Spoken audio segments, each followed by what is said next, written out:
sumrek kandhane pos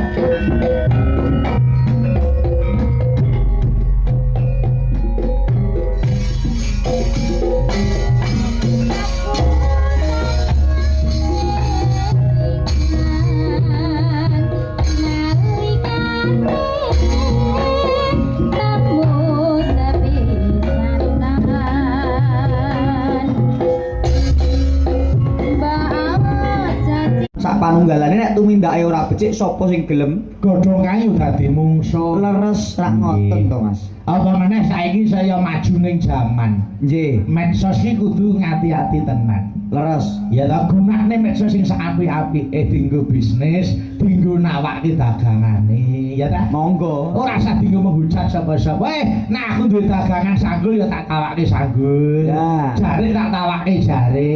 Nggih. Ya. Lah gandeng awake dhewe nggo gilut don kabudayan berkarya utawa